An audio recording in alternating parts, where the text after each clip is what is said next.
Hi class, this is Nelson Jones here with the Advanced Concepts presentation number 5, and here we are talking about the ATP we derive from one glucose molecule through all the steps of cellular respiration.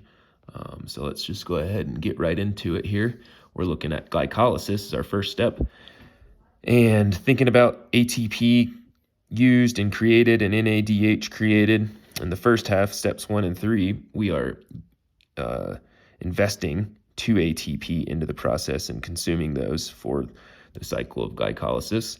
And then in step 6, when we go from glyceraldehyde 3-phosphate to 1,3-bisphosphate, we're using the enzyme glyceraldehyde 3-phosphate dehydrogenase, and that is creating an NADH because the 1,3-bisphosphate phosphoglycerate gets another phosphate group.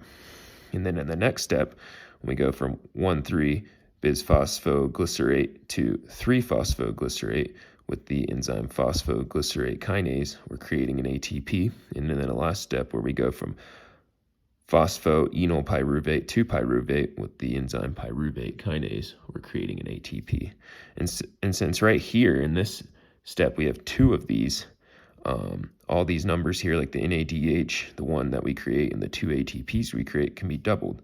So thinking about our net of the reaction, we have 4 ATP produced, 2 and 4, but we used 2 in the first half, so we have 2 ATP here. Then we created 2 NADHs total for glycolysis.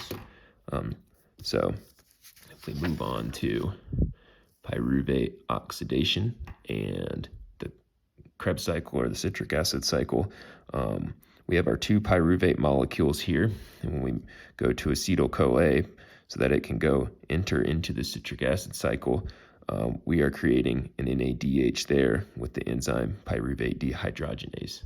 And then throughout the citric acid cycle, from isocitrate to alpha-ketoglutarate, with the enzyme isocitrate dehydrogenase, we are creating an NADH.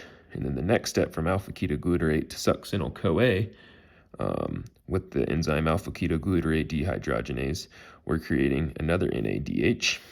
And then a few steps later, from succinate to fumarate, with the enzyme succinate dehydrogenase, we create an FADH2.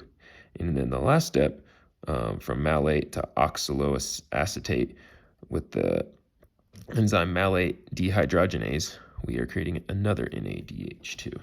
And since we had split that glucose molecule into 2 pyruvates and then created 2 acetyl-CoAs, we pretty much double all of these numbers here.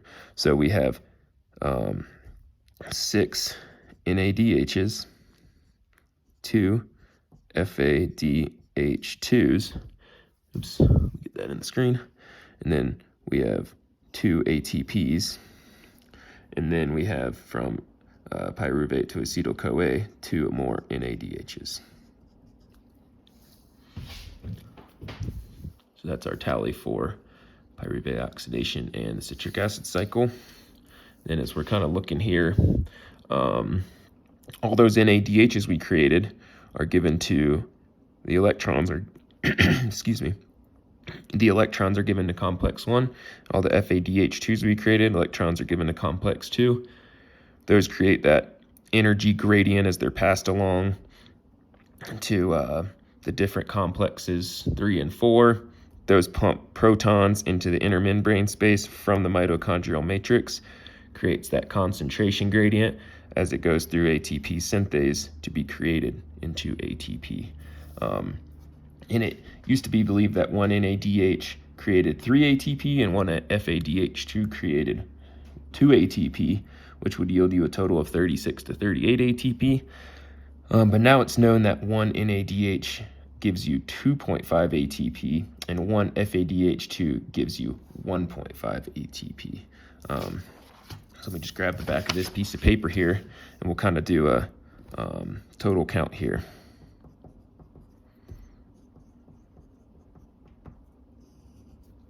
Sorry, let me zoom out just a little bit. Okay. So from the citric acid cycle, we got 6 NADHs, 2 FADH2s, and 2 ATP. And that was from substrate phosphorylation.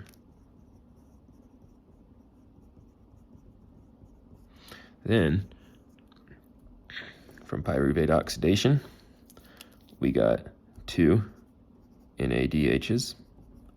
And then from glycolysis,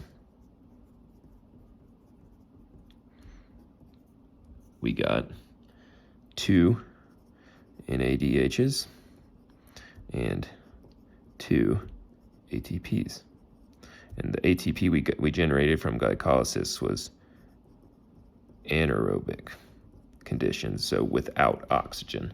So if we want to give ourselves kind of a total number of ATP generated here, we have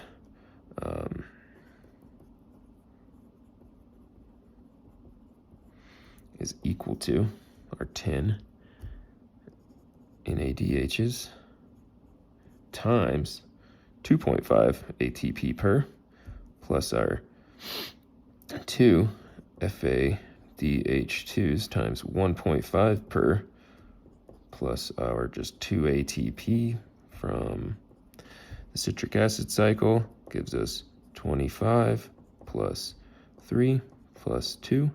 So we got 30 ATP, and that was under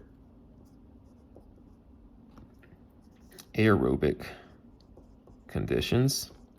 And then, so that's 30 ATP under aerobic conditions plus our 2 ATP from from glycolysis under anaerobic. So we get a total of 32 ATP.